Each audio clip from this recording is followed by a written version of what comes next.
ரிஷபராசி அன்பர்களே, 2026 ஜூன் மாதம் 2ஆம் தேதி குரு பயிற்சி. அப்போது இந்த ரிஷபத்துக்கு 2ஆம் இடத்துல தனம், குடும்பம், வாக்குஸ்தானத்திலிருந்து வந்த குரு பகவான் இப்போ உங்களுடைய முயற்சி ஸ்தானம், தைரிய வீரிய ஸ்தானத்தில் வந்து அமர்ந்து உச்ச பலத்துடன் இருந்து பலனை கொடுக்க போகுது. இந்த ரிஷபத்துக்கு குரு யாருன்னா 8ஆம் அதிபதி, அட்டமாதிபதி, வலிவேதனை கொடுக்கக்கூடியவன். அப்போது குரு வலி வேதனை கொடுக்கக்கூடிய குரு பகவான் இப்போ 3ஆம் இடத்துல போய் உட்கார்ந்து உச்ச பலம். அப்போ என்ன அர்த்தம்? வலியை கொடுக்க போகுதா? இல்லை, வலியிலிருந்து நிவாரணம் கொடுக்க போகுது அப்படின்னு நான் சொல்லுவேன். எப்படி சார்? 8ஆம் அதிபதியாக இருக்கக்கூடிய குரு பகவான் தனக்கு 8ல் போய் உட்கார்ந்துருக்கார். அப்போ வலிக்கே வலியை கொடுக்கக்கூடிய அமைப்பு இருக்கிறதுனால அப்போ உங்களுக்கு இருக்கக்கூடிய வலிகளை நிவர்த்தியாகக்கூடிய ஒரு வருடம் இந்த ரிஷபத்துக்கு. அதனால் குரு பெயர்ச்சியால் நன்மைகள் தான் நடக்கப் போகிறது. அப்போ யாருக்கெல்லாம் வலி கொடுத்து கொண்டிருந்ததோ, யாருக்கெல்லாம் அசிங்கம், அவமானம் என்ற நிகழ்வுகளில் இருந்து கொண்டிருக்கிறீர்களோ அதிலிருந்து வெளிவரக்கூடிய ஒரு காலகட்டம், வருடம் தான் இந்த வருடம். யாருக்கு? ரிஷபத்துக்கு. சார் எதுவுமே நடக்கலை சார், நடக்க மாட்டேங்குது, தடைகள் இருக்குது, பிரச்சனை இருக்குது, எதிர்ப்பு இருக்குது, பகை இருக்குது சார், அதெல்லாம் ஓடப்போகுது, அவ்வளோதான். ஹெல்த்தால் பிரச்சனை இருக்குது பாருங்கள், நிறைய ரிஷபத்துக்கு எல்லாம் சொல்யூஷன் கிடச்சிரும், நிவாரணம் கிடச்சிரும். எவ்வளோ பெரிய வலிகளை கொடுத்து கொண்டிருந்தாலும் அதிலிருந்து வெளியில் வரக்கூடிய ஒரு காலகட்டம் இந்த காலகட்டம். ஏன்னா 12 வருடங்களுக்கு அப்புறம் குரு பகவான் உச்ச பலத்தோடு இருக்கார். 8ஆம் அதிபதி உச்சம், 8க்குரியவன் தனக்கு 8 அங்கே தான். அதே சமயத்தில் அந்த குரு பகவான் 11ஆம் இடத்தை பார்க்குறார், லாபஸ்தானத்தை பார்க்குறார். அப்போ வலிகள் வேதனைகளிலிருந்து மனமகிழ்ச்சி, சந்தோஷம் என்கின்ற நிகழ்வுக்கு செல்ல போறீர்கள் இந்த ரிஷபராசி அன்பர்கள். அப்போ ஒரு கோர்ட் கேஸ் இருக்குது, வம்பு வழக்கு இருக்குது, ஒரு பிரச்சனை இருக்குது, சொத்து பிரச்சனை, பாக பிரச்சனை, ஏதோ ஒரு வகையில் வலிகளை அனுபவித்து கொண்டிருந்தவர்களுக்கெல்லாம் விமோச்சனம் ஒன்று. அடுத்து அந்த குரு 11ஆம் அதிபதியும் குரு தான். இப்படி எடுத்துக்குங்க, 8க்குரியவன் தனக்கு 8ல் போய் இருந்து நல்லது கொடுக்க போகிறார். 11ஆம் அதிபதி அந்த குருங்கிறது யாருன்னா உங்களுக்கு லாபத்தை கொடுக்கக்கூடியவனும் குரு தான். அப்போ இந்த வருடம் லாபத்தை அள்ளித்தரப்போகிறார். இது வரைக்கும் கிள்ளி கொஞ்சம் கொஞ்சமாக கொடுத்துட்டு இருந்த உங்களுக்கு இப்போ அள்ளித்தரப்போகிறார். எதை? லாபத்தை, வருமானத்தை, பணத்தை தரப்போகிறார். என குருங்கிறது தனக்காரகன் அல்லவா, தனத்தை பெருக்கி தரப்போகிறார் அப்படிங்கிறத நம்ம ஸ்ட்ராங்காக சொல்லலாம். அப்போ இதெல்லாம் எப்படி நடக்க போகுது? உங்கள் முயற்சியால். எங்கே இருக்கார்? 3ஆம் இடத்தில் உட்கார்ந்துருக்கார். உங்கள் முயற்சியால் இது நடக்கப் போகிறது. சகோதர சகோதரிகள் மூலமாக நடக்கப் போகிறது. டிராவலின் மூலமாக நடக்கப் போகிறது. புதிய புதிய ஒப்பந்தங்கள் கிடைக்கக்கூடிய ஒரு காலகட்டமாக உங்களுக்கு அமையப் போகிறது. வியாபாரத்தின் மூலமாக நுணுக்கங்கள் கிடைக்கப் போகிறது. தகவல் தொடர்புத்துறை, கம்யூனிகேஷன் மூலமாக லாபத்தை அனுபவிக்கப் போகிறீர்கள். அப்போ நிறைய நெட்வொர்க் உங்களுக்கு கிடைக்க போகிறது. இந்த குரு பயிற்சிக்கு அப்புறம் நிறைய நண்பர்கள் கிடைக்கப் போகிறார்கள்.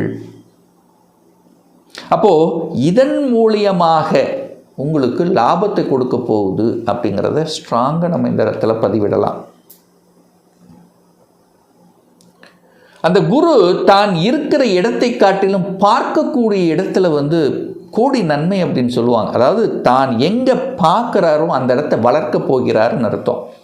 அப்போ குரு தனது 5ஆம் பார்வையாக 7ஆம் இடத்தை பார்க்குறார். 7ஆம் இடம் என்பது என்ன? திருமணஸ்தானம். அப்போது திருமணம் சார்ந்த விஷயத்தில், கணவன் மனைவி சார்ந்த விஷயத்தில் இருக்கக்கூடிய பிரச்சனைகளுக்கெல்லாம் முற்றுப்புள்ளி வைக்கப் போகிறது இந்த குரு பயிற்சி. அப்போ கணவன் மனைவிக்குள்ளே ஒரு ஈகோ கிளாஸ் இருக்கும், இல்லை ஏதாவது ஒரு பிரச்சனை இருக்குது, புரிஞ்சுக்கல, அண்டர்ஸ்டாண்டிங் இல்லை, ஏதோ ஒரு வகையில் ஒரு பிரச்சனை அனுபவித்து கொண்டு இருக்கக்கூடிய ரிஷபத்துக்கு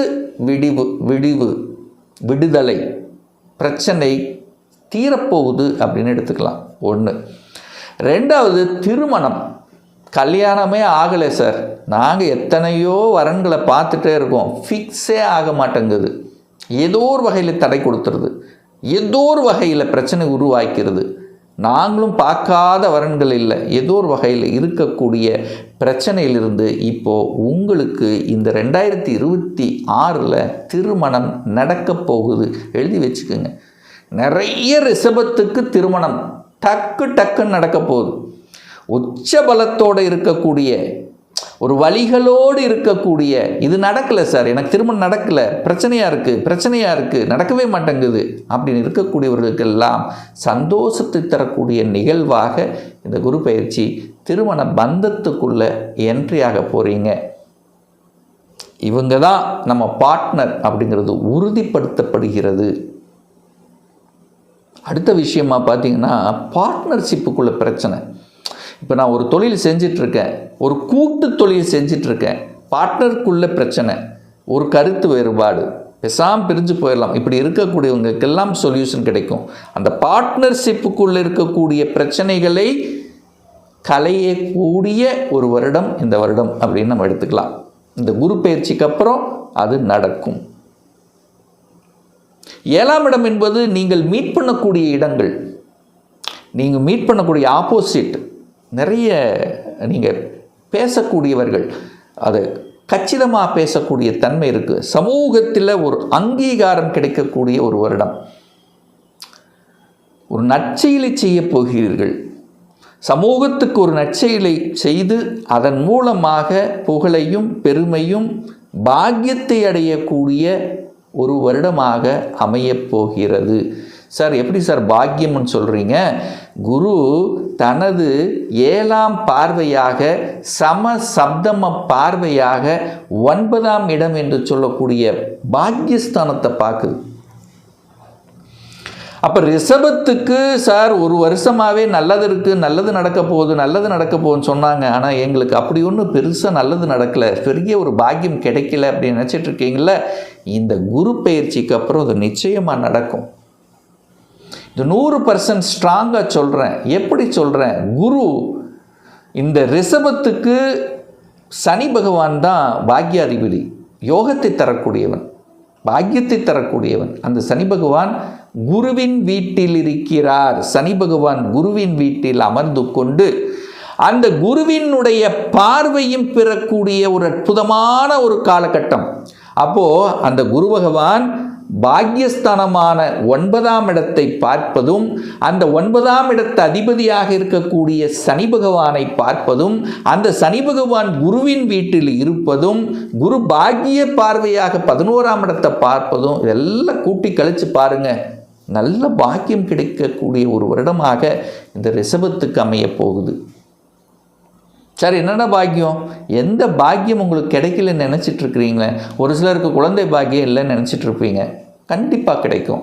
ஒரு சிலருக்கு தனியாக நல்ல தொழிலே செட் ஆகலை சார், என்னவோ பண்ணிகிட்டு இருக்கேன், நல்ல செட் ஆகலை, செட் ஆகும். நல்ல வேலை கிடைக்கல சார், நான் ஒன்று படித்தது உண்டு, ஏதோ ஒரு வேலை பார்த்துட்ருக்கேன், ஆனால் படித்த படிப்புக்கு உண்டான ஒரு வேலை கிடைச்சிட்டா எனக்கு போதும், கிடைக்க போகுது. அதே சமயத்தில் பார்த்தீங்கன்னா நிறைய பேருக்கு ப்ரொமோஷன் கிடைக்கல. ஏன்னா 10ஆம் அதிபதியும் அதே சனி தான், தொழில் ஸ்தானத்தின் அதிபதியும் அதே சனி தான்.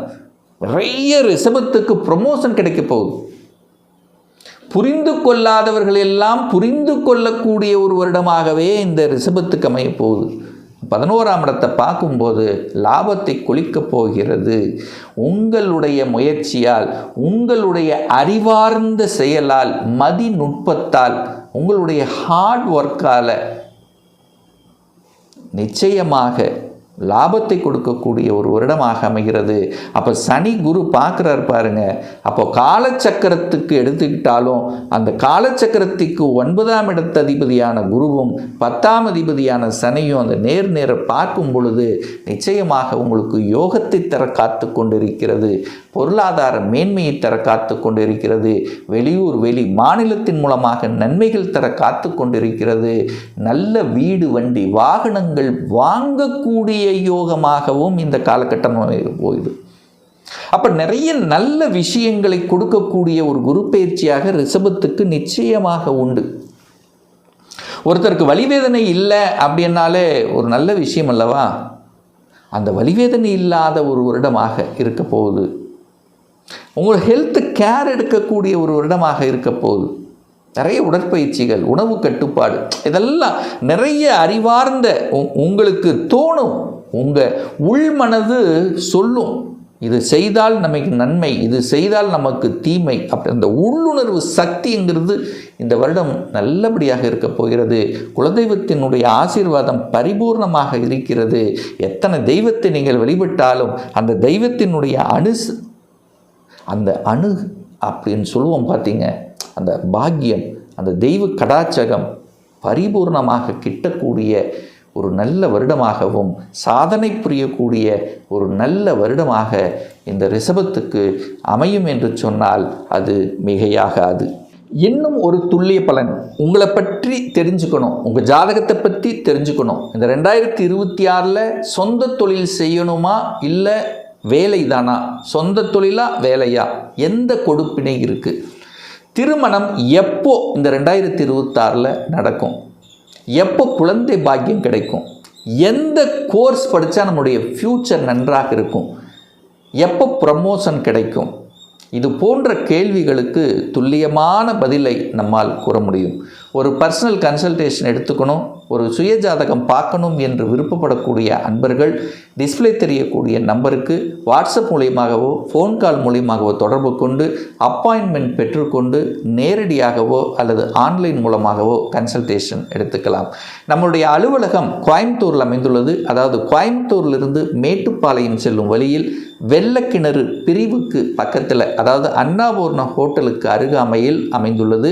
பிரியர் அப்பாயின்மெண்ட் வாங்கிட்டு நேரடியாக கன்சல்டேஷன் எடுத்துக்கலாம்.